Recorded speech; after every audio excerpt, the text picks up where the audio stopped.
We are going live. Hey, everybody, it's showtime. Showtime, and I'm a giant nerd. All right. Yeah. do. Oh, yeah.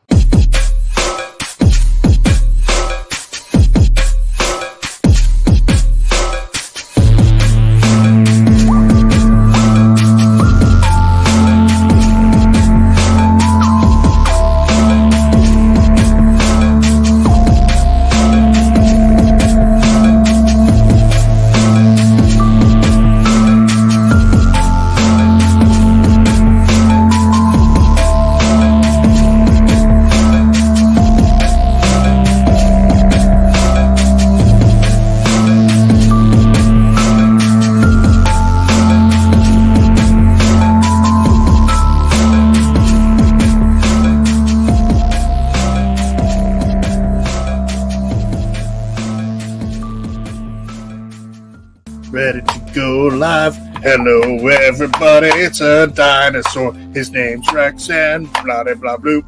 Do. Yeah!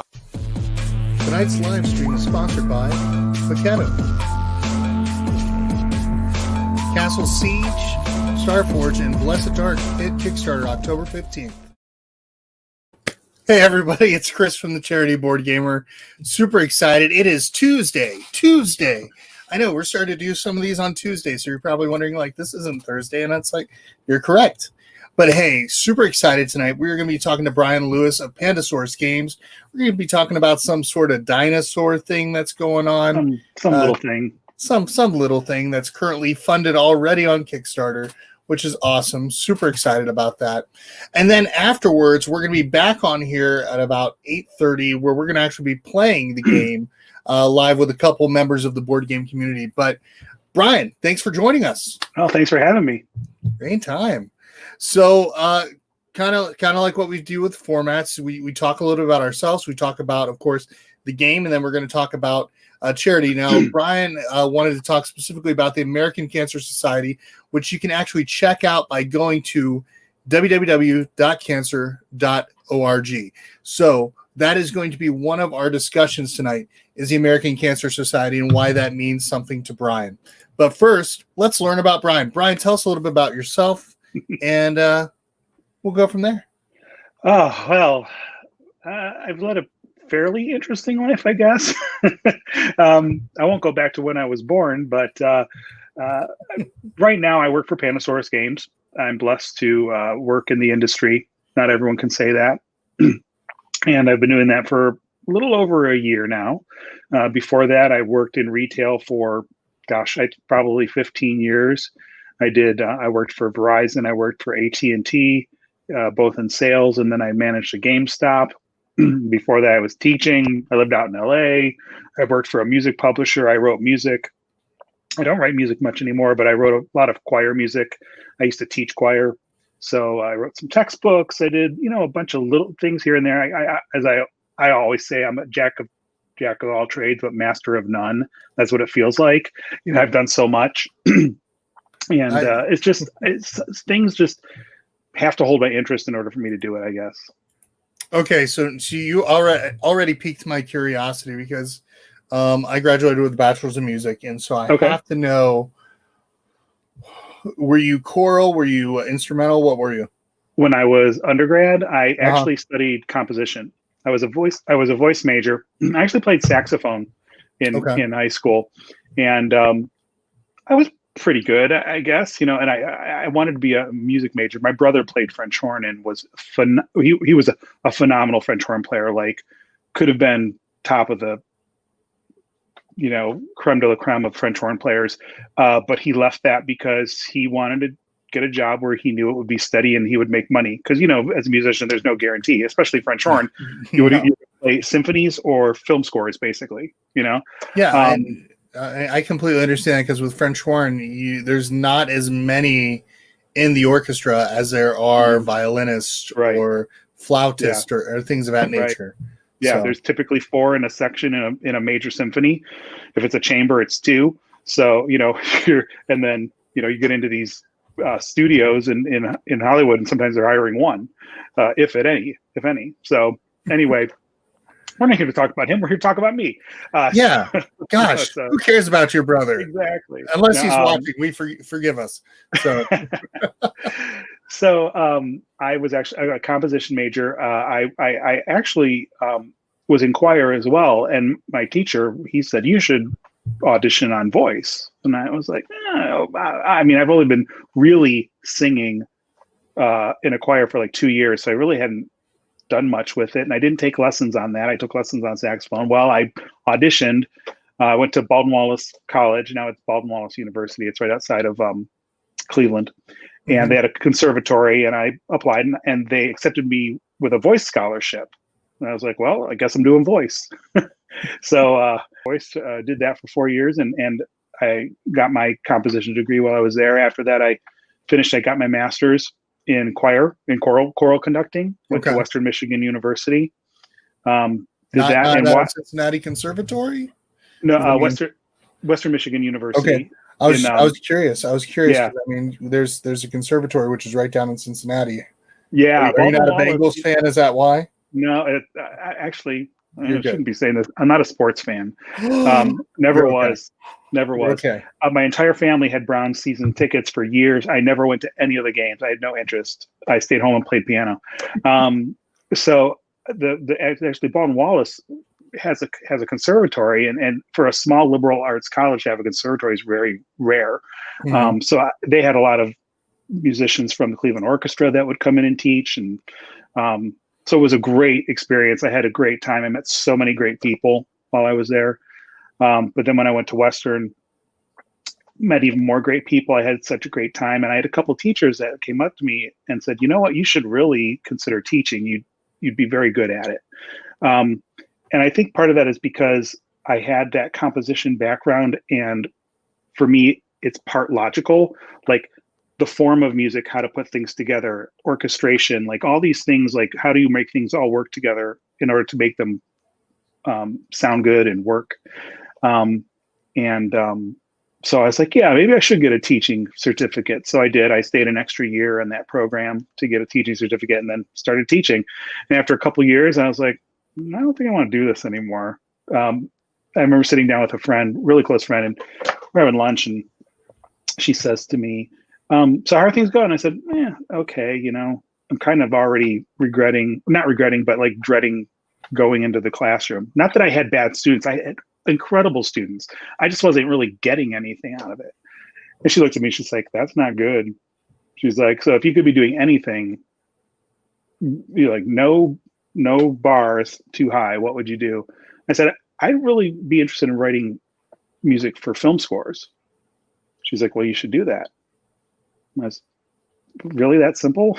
She's like, well, go apply, because I would was going to go to school again. I had thought about, and I applied to USC, got accepted into their program, which they take like 10 people a year. Yeah. And put in my notice at the end of the school year, packed up my stuff, and moved to Los Angeles, and it was crazy. I was youngish at the time. I think I was 28, something like that. And I moved out to Los Angeles, and it was fun. I had a good time. I did that. And after spending that year in school, because it was a 1-year program, I found out that kind of really wasn't for me either. And it wasn't because of the whole music part. It was the whole networking / schmoozing part. Oh yeah. And that's just not me. It never has been. I love talking to people, but I don't want to tell you how lovely you are and how great you are and how wonderful, and just to get a job. So I ended up working for a music publisher, and started writing music for them. And that wasn't my intent going in. I was actually working in their marketing department with their band music and stuff like that. So that's, yeah. And then to jump forward a few years, after about 5 years of that, I moved back to Michigan. I ended up getting a job at the University of Michigan with a 2-year contract, and then the retail thing started. So that's my really long life in 7 minutes.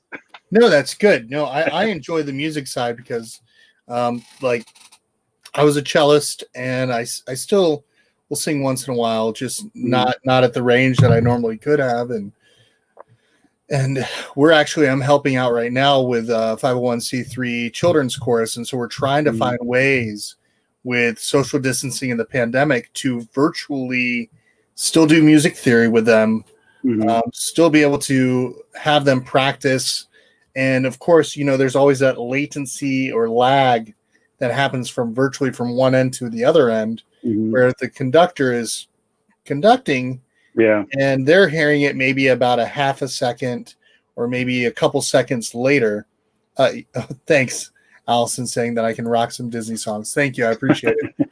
It all depends on what my range is that day. Cause I mean, I'm drinking sweet tea right now, so it's probably not good for my throat.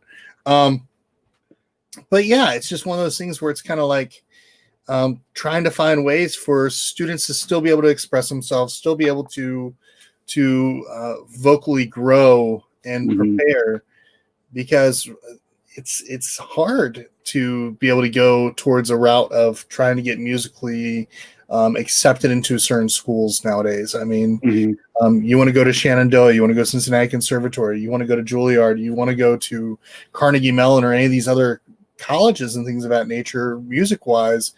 There's a lot of competition, and especially you grew up in Ohio. I grew up in Ohio. Music is intense in Ohio. There's two states that I always heard about in college that were the most intense when it was coming to choral music, and that was Texas for some odd reason, and Ohio. Yeah, and I mean, music competitions are brutal for kids because they're singing their heart out, and the conductor or whoever the person that's teaching, the hardest part when it comes to teaching students is keeping them to go more sharp than to go flat, because it's so easy to go flat, especially in choral compositions. So no, I always find it interesting. I think my favorite composition I ever heard choral wise was do you remember O Magnum Mysterium? Which composer do you remember? Oh gosh, I don't remember. I think I know which one you're talking about. Yeah, it's I would sing it, but I don't want to scare your ears. Yeah, no, I think I know which one you're talking about. Yeah, but yeah, it's just like songs like that where you really have to stay above the pitch, or else it just drags, and then all of a sudden you hear them do the pitch pipe afterwards in the judge area, and they're just like, whoa. And you're not going to see that competition go very well for you. No. So especially when it comes to AAA choirs. But yeah, it's just a wild thing. But I love the fact that I just learned something more about you on the music field. So then it took you into retail. How did you get into the board game stratosphere? What got you from the retail side to saying, you know what, I want to design something that is not in my normal atmosphere? Well, when I was living in Los Angeles for, I don't want to say it was a year and a half, maybe, I worked for a chain called The Gamekeeper. That was before I started working for the music publisher. Like when I graduated from USC, I was like, I got to find something. And I loved games and puzzles. So this chain called The Gamekeeper was open, and they were hiring, and they needed an assistant manager or something like that. So I applied and I got it. And I started working with them. That's where I was first introduced to strategy games, Catan in that time period, Carcassonne, Tikal. I remember being on the shelf, and that was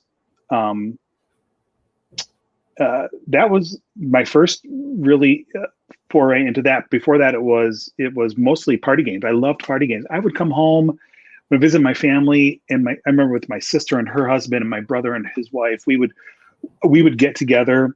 The kids would be down in the basement playing, and we would be playing Taboo, Gestures, and Cranium until like 3 a.m, because we just had so much fun together playing. And that's basically what I knew of games at the time. And then I was introduced to these strategy games, and I thought, well, these are fun, but I really couldn't find anyone to play with. So they kind of just sat it back of me, just really didn't do anything with them until I moved to Michigan.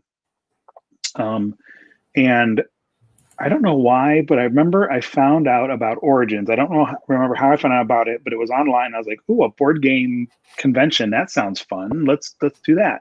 So I went to Origins. It was probably either 2006 or 2007. I went by myself because I didn't know. I thought, if it's not fun, I don't want to drag someone with me that's not going to have fun. And I went, and I was just blown away because at that time, I want to say it was probably around 12 or 13,000 people. And I remember walking in and seeing these just huge rooms of people playing games, and I was like, "Oh my!" It was like, "I am home," right? So I that is where it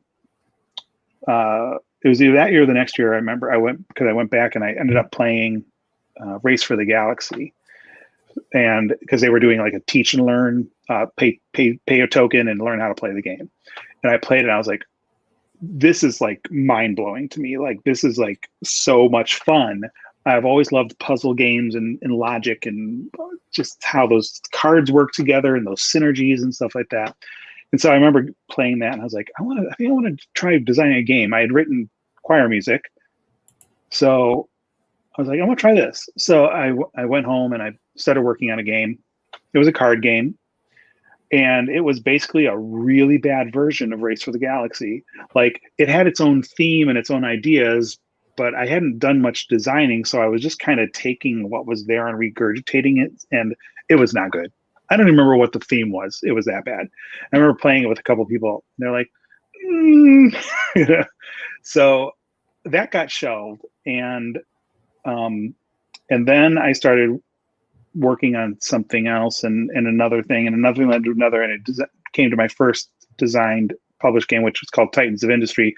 Most people won't know that game, and that's okay. It was on Kickstarter, it funded, it printed, and I was like ecstatic about it. It was my first published game, and after that I started learning about these little conventions called Protospiel, where you can get together and play your prototypes. And I went there and I met John Gilmore at one in Ann Arbor, and because he lives in Ohio, he had driven up, and we met and we started talking. We actually had a mutual friend in common that I didn't know, and so we started talking, and then I was like, we should, maybe we should design a game together sometime. He's like, sure. So then we met at Origins, and this was probably, I'm just making it up because I don't remember, 2014, 2015. We were at Origins, and we were walking down the street, and we walked by a Donato's Pizza storefront. And in the storefront, there was a window cling that said, welcome to Dinosaur Island, I think, or something like that. And it was for the Columbus Zoo, has a attraction called Dinosaur Island. I think it's called Dinosaur Island because I think that's how we got it. But maybe it was Dinosaur World, or maybe it was some type of dinosaur thing, same thing at Columbus Zoo. And I was like, I turned to him like, that would make a really cool game. And he's like, yeah, let's do it. So we sat down, we started working on what became Dinosaur Island. And we pitched it actually to a major publisher who I knew.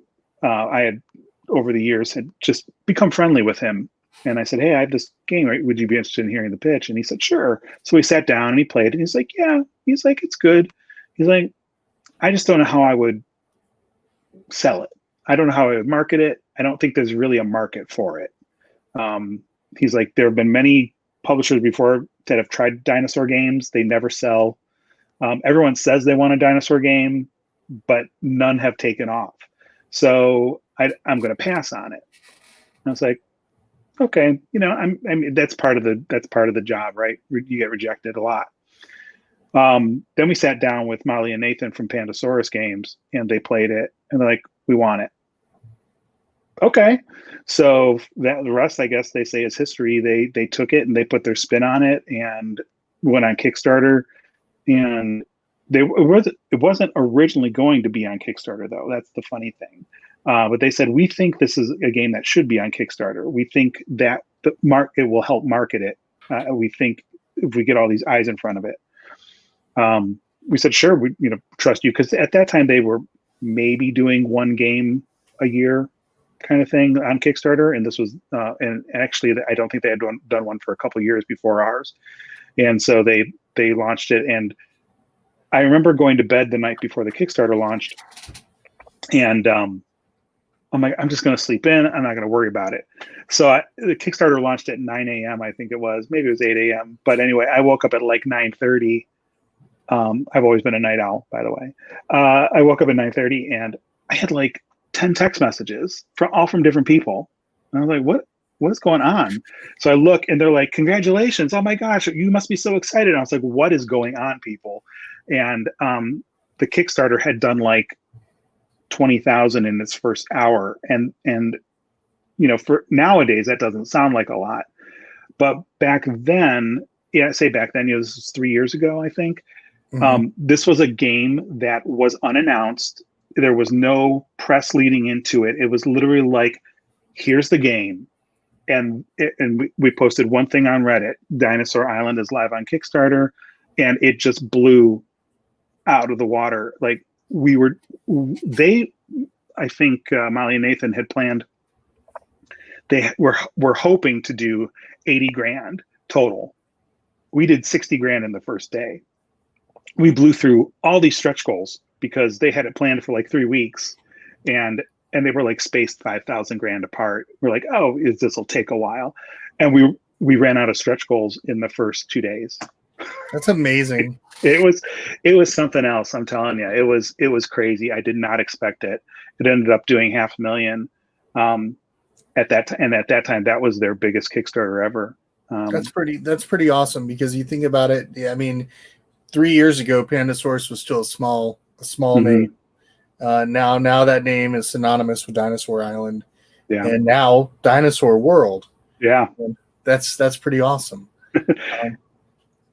I go ahead. Keep. I was gonna say I'm blessed. You know, I was lucky. I was the right place, right time, right people. I didn't do anything that any other hardworking game designer does, and it's sometimes, you know, I can't always say I'm a hardworking game designer. Sometimes I'm lazy, but I do believe in, you know, putting my heart into something and making it happen, and that's what we did. I just got lucky. You know, there are other people that have worked way harder than me that have not gotten the break that I've gotten. So, like I said, I feel blessed that this has happened to me. That's pretty awesome. And well, from us talking about Dinosaur Island, let's talk about the latest game, Dinosaur World. I'm going to pull up the Kickstarter. I'm going to let you talk about it. Sure. Do the little share screen thingamabobber. All right. Here we go. And we're here. So tell us about. Whoa! Oh yeah, I just saw a jump just now. Yeah, it keeps going. Yeah, so we've been up for about a week now. A little over a week. This was one that came out of, I don't say out of the blue in terms of how it came to be, but so basically what happened was, I was with my friends, Dave and Marissa. They had designed another game with me previous to this called Fungin Party, which was published by WizKids, which was a really silly party game where you're chucking dice and doing silly things with dice, like balancing them on your nose and trying to drop them into a box, you know, stacking them on your head or on your feet. And I mean, just all different kinds of shenanigans there's in the game. And so we started talking about roll and writes because we had played some and they were really fun, and you know, Dinosaur Island came up because dice are, as you know, if you've played Dinosaur Island, dice are a main component of that game. Everyone's always, you know, comment on the dice of that game. So we're like, well, let's try coming up with something. I mean, these dice exist, so why not see if we can use them in some other way? And the roll and write is what came out of that, and that actually came first. We designed that game, and that started about 20 months ago. We started designing that game, and I remember pitching it to Pandasaurus, and they're like, "This is really fun. Like, this is different. Like, it's not just Dinosaur Island with dice. It plays a lot different." So we designed that, and so then we talked about, you know, would this go on Kickstarter? And they said, well, it's really not a Kickstarter game. I mean, it might be for some companies, but we only want to do bigger stuff. We could do this in addition. So what else do you have? I said, well, we could work on a expansion for Dinosaur Island. So John, unfortunately, was busy. John was my original co-designer on Dinosaur Island and Dinosaur Island Totally Liquid. John was really busy, wasn't able to do it. So Dave, Marissa, and I worked on it. And we started out as a legacy game / expansion for Dinosaur Island. Okay. And we had 8 campaigns laid out. We had all the different things that were going to happen. And we started to put it together. And we got through the first 2 campaigns and we're like, this is boring. This isn't fun at all. This is Dinosaur Island with a little teeny tweak to it. And the more we played around with it, the more like these ideas aren't going to work as an expansion. So let's get rid of the idea that we're going to do an expansion and see what happens. So we started and we came up with these mechanics that morphed into this standalone game called Dinosaur World. So people that have played Dinosaur Island are saying, is this really a game I need to own if I own Dinosaur Island? And I would argue that it is. Not just because I'm the designer, but because I think it offers a different play experience than what people will get in Dinosaur Island. I think Dinosaur World is a little more thinky. There's the actual how you lay out your park matters and how you trigger your park matters. So it's hexes, as you can see.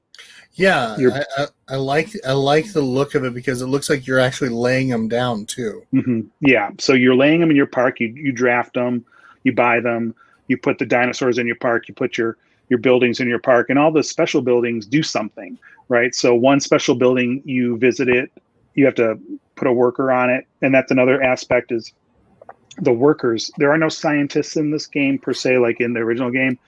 The blue is basically the scientist in the game, but each of the colored meeples give you some type of special ability. In general, yellow has to do with security, blue has to do with science, purple has to do with excitement to activate your lab. So basically what's going to happen is you're going to draw these, you're going to take a worker database card and it's going to tell you what workers you can take for that round. And then you have to decide how to split them up to use them. How many am I going to use in the first phase where I have to get DNA and I have to get dinosaurs and I have to get buildings? How many am I going to keep for my lab to activate spaces like make dinosaurs or increase my security? And then how many workers am I going to keep to activate my park? Because not every tile requires a worker, but if it requires a worker and you don't have one on there, it doesn't activate. Huh. And then, yeah, it's a fun little puzzle. And then the Jeep tour is actually one of my favorite things. And that is at the beginning of each round, you're going to take your Jeep on a tour and move through different attractions. And that's how you have to activate them as well. So your Jeep can only move a certain number of spaces and you can keep moving that up to move more spaces, but you're allocating workers to do that. So it's that fine balance of when do I move my Jeep up to get more movement versus when do I actually take this action versus when do I get my security up? When do I take cash? Stuff like that. So the actual moving of the Jeep through your park is a completely different mechanism, and the buildings activating is completely different. So I think even though people will find some aspects of it very familiar, the play will be different, and they'll come away saying that was a different experience. Now, whether or not they like it, I can't say, right? Because everyone likes different play styles. I think one of the main complaints that people would say on forums and stuff like that about Dinosaur Island is that they didn't feel it was heavy enough, or there weren't enough decisions. There was always different kinds of play, and so Dave, Marissa, and I designed this game. These are games that we like to play. So our style of game might not be something that you like, but we hope you give it a try. We hope you check it out, and if you like it. Well, I know one thing's for certain is we're excited about trying Dinosaur World tonight, which is gonna be really cool. So yeah. And I love all these little just like the stretch goals and everything for the game, which is just it's awesome. Yeah. I will say, Dynamite. I will say for the Kickstarter, if anyone's checking it out, one of the things that you'll see is that we're unlocking these heat transfer dinos. So all of the Kickstarter editions are going to have these heat transfer dinos, heat transfer art on both sides of the dino. So you're getting double-sided heat transfer dinos. That stuff is expensive. I don't know if you not to plug the other person's, but if you looked at Board Game Geek had game bits for Dino Island, I think they were charging $40 for the set. Wow! And you're getting these included at no extra cost in the game. I saw the metal coins. I'm like, whoa! Yeah, those are sweet, aren't they? Oh my gosh, they look awesome. Are those stackable too? Because it looked like it. I'm going to have to ask the graphic designer because I think they would be based on the ridges, but I'm not sure, to be honest, because we're still those aren't produced yet. Obviously those are graphic representations of how we want them to be, but I think they could be with the ridges. Yeah, because that would be really cool to be able to, because of the way that they're ridged, like be able to put the fives on top of each other without having to worry about them just kind of going everywhere. This is just I'm very excited about tonight, about playing and just giving this a chance myself. What is this, Water Player Lab? We're only 10,000 away from Water Player Lab, and there's more down below. Oh. Yeah, there's a lot we have planned. The turnout for this has been awesome. Our backers have been awesome. They're very vocal. We read all the comments. Everyone has a comment. Everyone has this is how this should play. I don't think it should play this way. I always have to say, give it a try first. The gut reaction is not always the right reaction. So we have a lot of playthroughs lined up so people can check them out. We're working to get it on Tabletopia so people can try it out. We believe in the game. We think it's fun. And I hope others do too. That's really cool. Well, I know that I am definitely excited. And look, it's almost there already. Almost there to the 510,000 goal with 17 days to go. That is amazing. That is so cool. I see Dave popped in at 7:30. So David McGregor's in the chat. He's one of the co-designers. He's here for the French horn content. Oh, French horn. French horn content. So Dave, good. That was my brother, not me. So I'm not going to be plugging the French horn. He did have a Yamaha French horn. I remember that. I remember my saxophone. I dropped it my senior year. I just had a marching band. I came in and I had it on the neck strap and it fell, and that bell dented down. Ooh. And my parents were like, "We're not buying you another one. It's your senior year." Those are not cheap. No, it's like, it's your senior year. We're not buying you another one.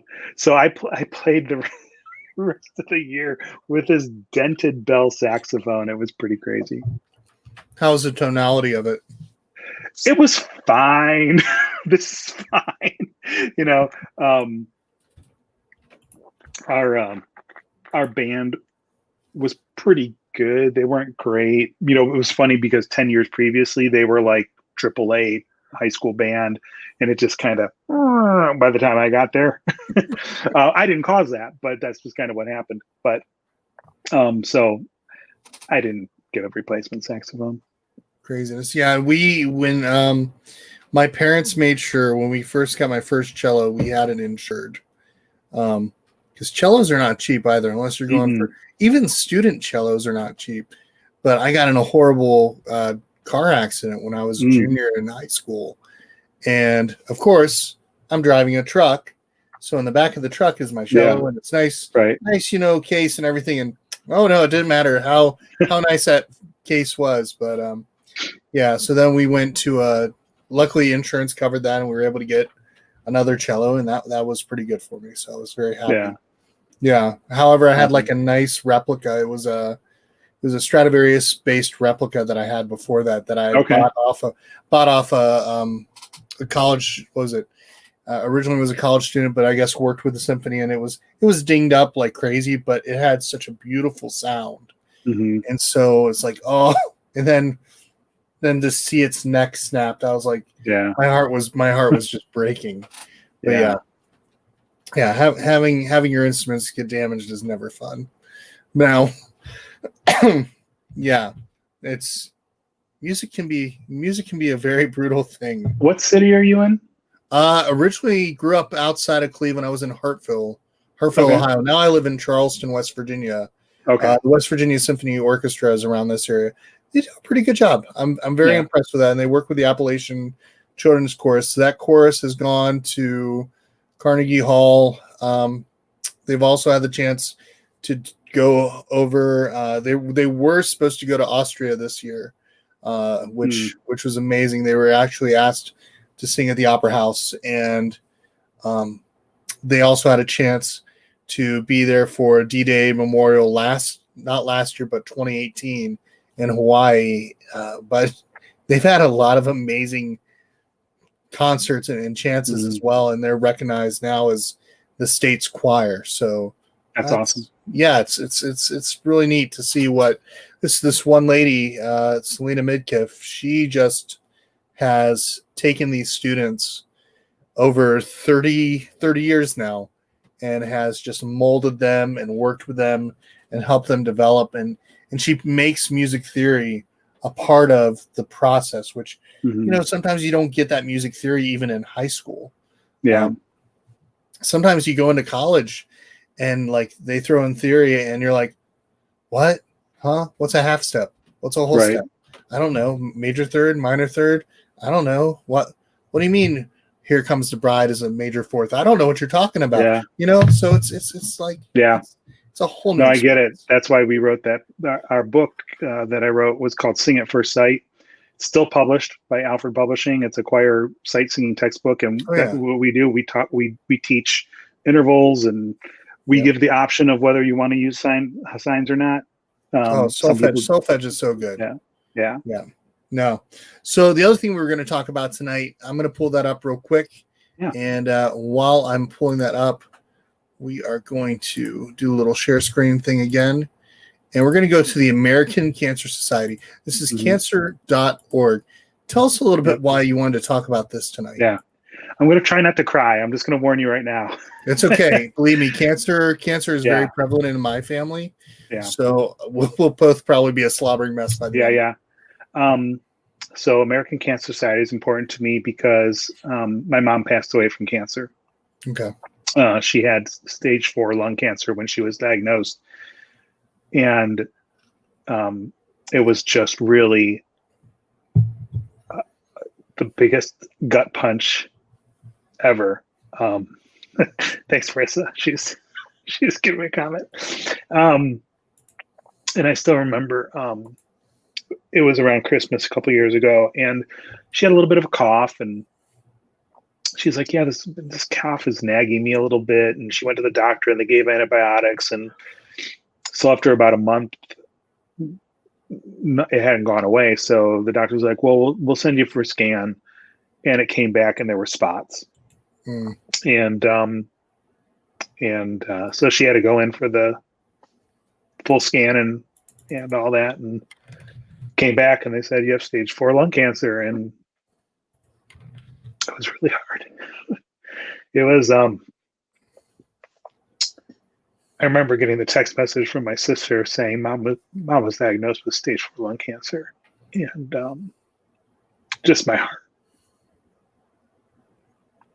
It was tough. So, yeah. It's okay. So, yeah. The one thing that I'm going to tell you right now is it is more than okay to be sad. Yeah. And seeing someone you love decay in front of you and turn from a bright, vivacious woman into a frail, hollow shell. I don't wish that on anyone. No. So the American Cancer Society does a lot of good things for people. My mom, I don't want to say she was lucky, but that's the word that comes to my mind. Is she was lucky to have people around her that cared so much, and that could help her, and that could take care of her. There are many people that don't, and they rely on services like this, getting them to their chemo treatments, bringing them food, helping them find doctors, helping them live a decent life of what's left. And so I think it's important, whether you support the American Cancer Society or any cancer charity, this is the one that most people know. This is the one that can help people, that have a proven track record of helping. So it's important to me. And so I find ways, and not everyone, and so this is the other thing, people, not everyone can donate money, and I get that. So donate your time if you can. I actually spend time crocheting hats, chemo caps, and donating them for people that lose their hair. I remember my mom losing her hair. She was on her third round, or I would say round, but she started one kind of treatment that didn't work. Then they tried an experimental treatment that didn't work. And they're like, okay, we're going to try regular chemo. And in the first two types of treatment, she didn't lose her hair, but in the third one, she did. And I remember my sister telling me just one day she went to go. I don't know if she was touching her hair or grabbing it or whatever, and just a clump of it came out. And she started crying because she didn't feel beautiful anymore. What tell me some good memories about your mom. Yeah. I'd love to hear about, because you speak about this lively, vivacious, and just beautiful woman. I'd love to hear more about her, because I know that for me, one thing that helps me, even though it's been since 2002 where I lost mine, it's these memories that help us as we cope. Yeah. Because it's never far forgotten. It never is. I tell this story, and some people go, "That's not, that doesn't sound like the kind, caring mom." But I still remember it to this day, because my mom had a sense of humor to her that just at times was morbid, but so funny. I was young. I'm going to say 10 years old, because I was so long ago. I'm going to be 50 this year. So the actual dates sometimes get a little fuzzy in my mind. It's okay. I don't even know what day it is this week. So yeah.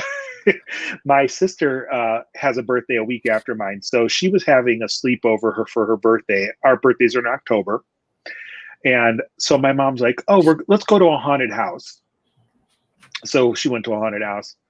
And we went to a haunted house, and I was scared because it was my first time I'd ever gone. And she was holding me, and I was just screaming because this is the thing. At 10 years old, anything scary, I guess. I wasn't desensitized because I didn't have all of this stuff that we have now that's so easily available. Scary movie to me was the black and white Creature of the Black Lagoon on UHF frequency. So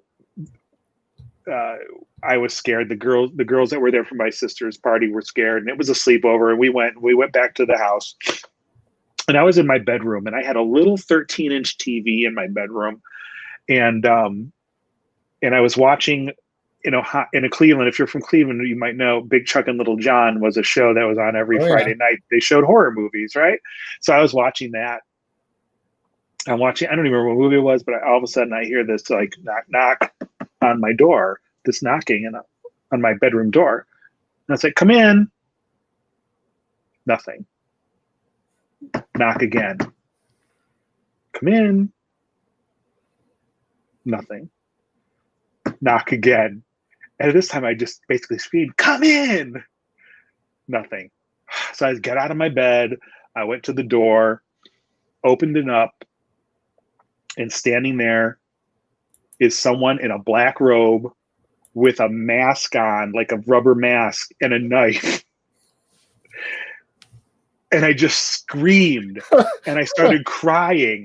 And my mom's like, "Oh my gosh, I'm so sorry. I'm so sorry. It's just me. It's just me. It's just me." And people go, "That's sick." And I was like, "No, but it was really funny. You had to live through it." So she's like, "No, wait, watch. We're going to watch this."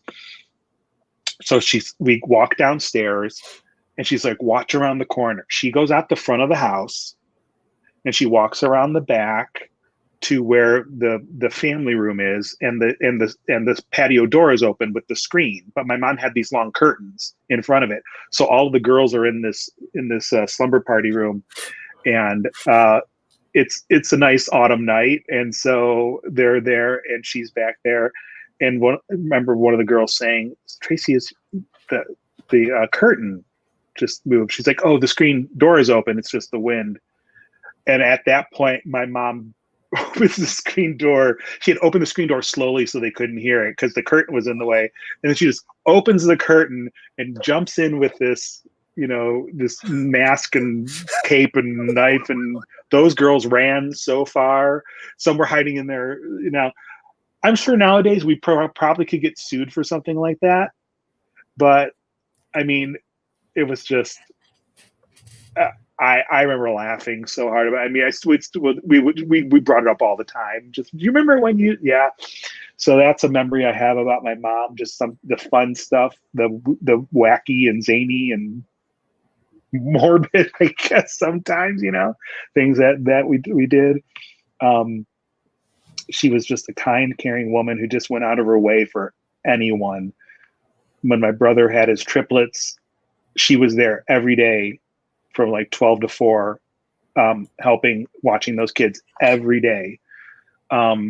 She loved being grandma, Nana but actually her other nickname was Daisy. The grandkids called her Daisy, and to everyone, all the grandkids, all 7 of them called her Daisy. And there wasn't anything she wouldn't do for her family. She always put them first. She would go without so that others could have. So she was a very special person. And she was loved by many. And I know a lot of people say that, but she really was. I remember when we were at the funeral home, and they had about 100 chairs set up, and those filled up within like the first half hour, and we still had an hour and a half left of visitation. They had to bring in 100 more chairs.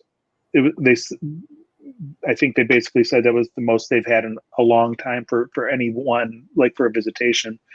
She just touched so many lives that people wanted to say thank you. That's beautiful. Yeah. It's always good to hear good stories, because I sometimes think that sometimes when we deal with this, because my mother, she passed of breast cancer, which then seeped into her bones, and so is bone marrow. And sometimes it's those stories that helps us through as we personally are coping. Because it's sad. It's sad that we lose people like that have been so loving and so amazing in our lives. Did you get your musical gifts from her? Was she actually from my dad? Because my mom met my dad while he was playing and touring in a band. Okay. It was probably late 50s, early 60s. Mm-hmm. He was touring. I don't know how he got his gigs. I can't remember, but he was actually from Youngstown. Okay. She lived in a really small town in Pennsylvania called Ridgeway. Now we're talking 4,000 people small. And he was playing at the local Moose Lodge. So he was playing at the Moose, and they met and started dating, and he would visit her every weekend. He would go visit her. They eventually got engaged and got married and had 4 kids. I was number 4. I was the I don't want to call it oopsie baby, but I kind of was the surprise. She wasn't expecting. She thought 3 was what she was going to have. And I was number 4, and I was lucky. I understand that. I was considered the surprise of the family. My parents had my sisters about 14 years between me and my sister. So 14 years later, my mom realized she was pregnant.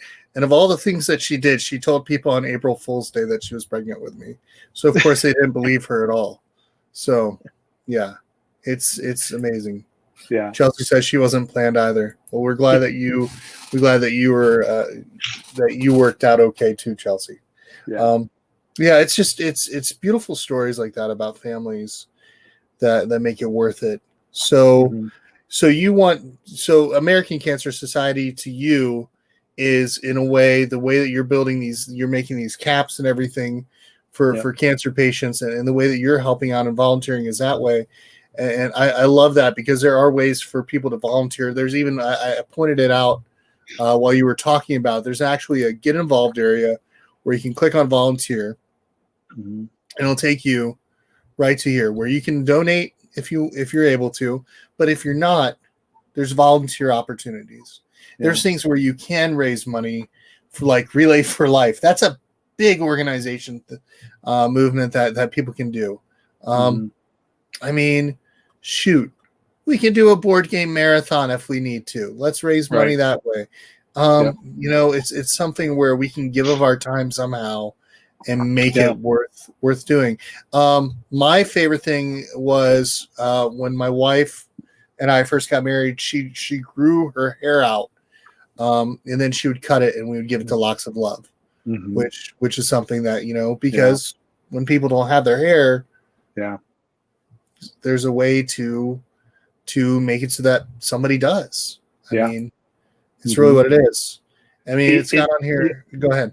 Yeah, I was going to say it's even if it's not American Cancer Society, I say to people, you know, please do something, you know, if you're able, and whether that's like for me, crocheting, hats, blankets. People get cold during, you know, sometimes chemo treatment, or they need it for home.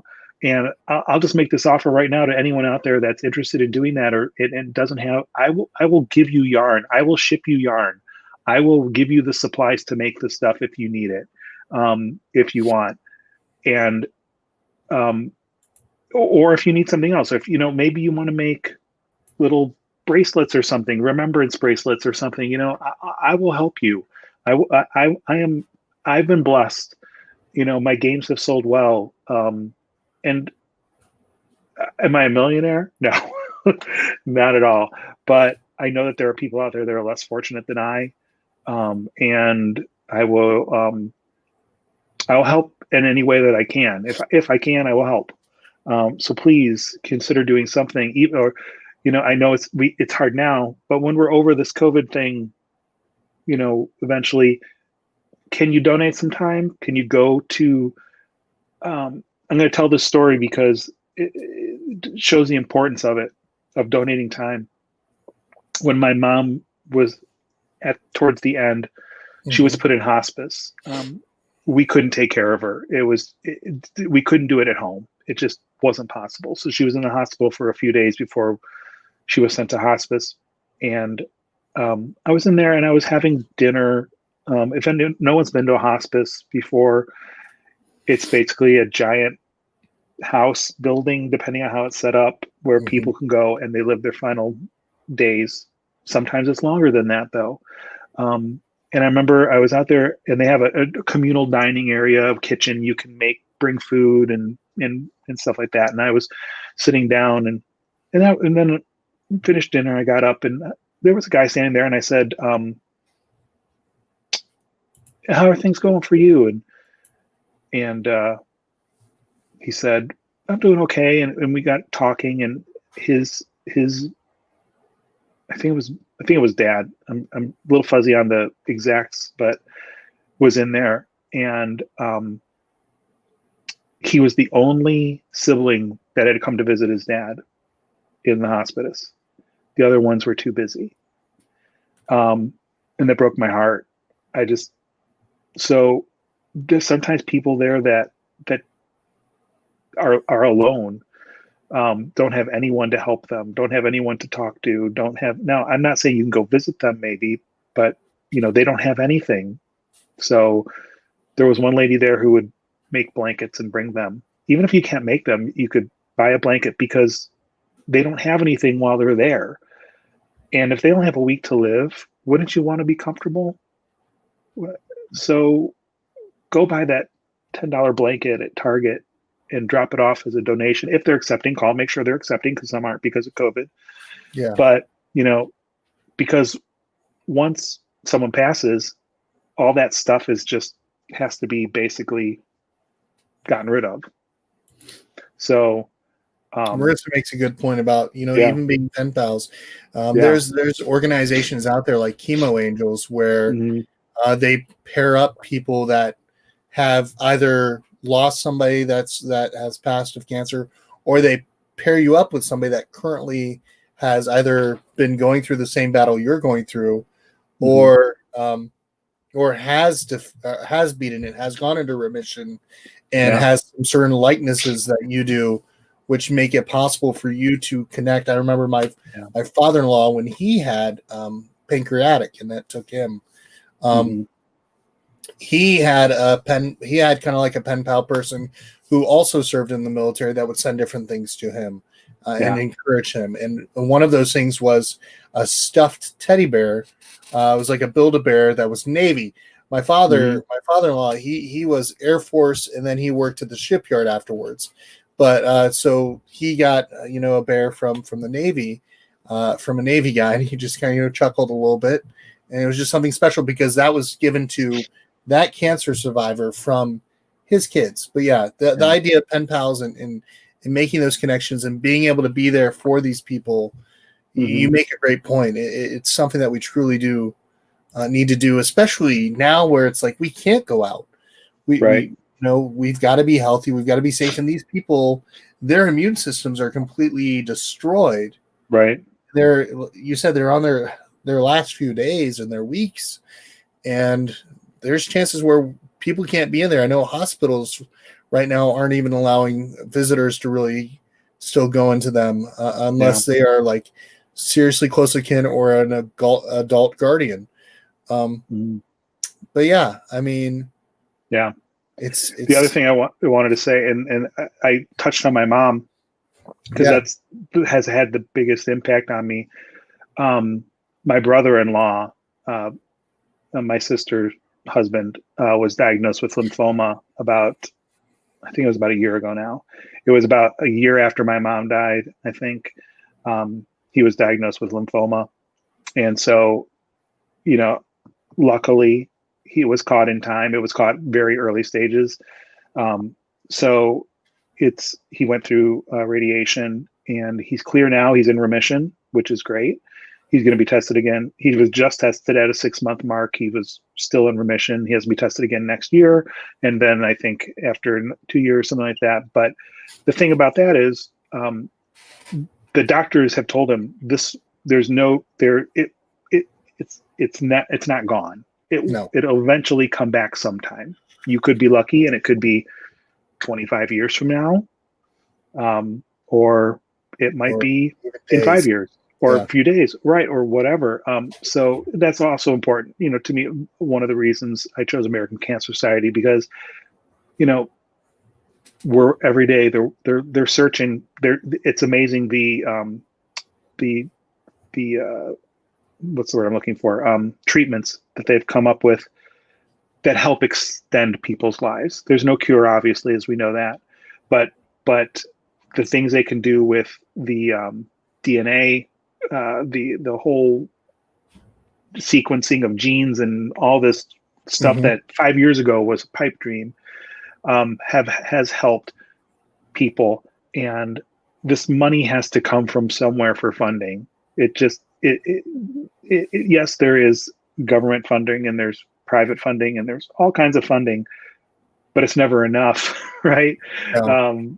So, anything you can do is appreciated.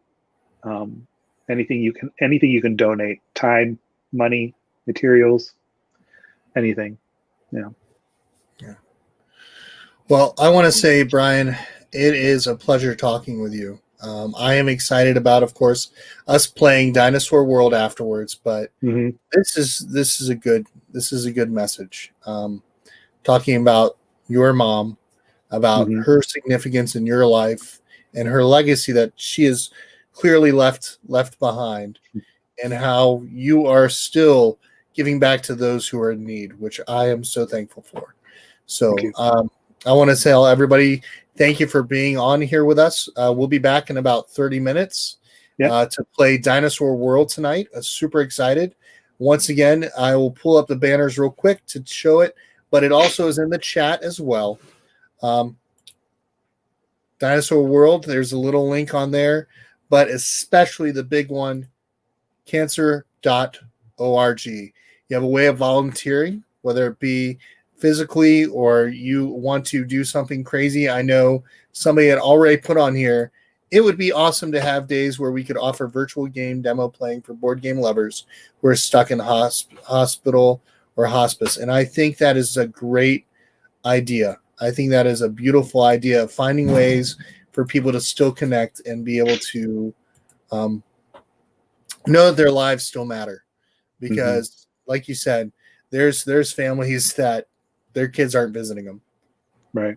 And it's got to be hard. And we don't know the drama. We don't know the stories behind it. Nope. But I know in my last days, I would want somebody to be there.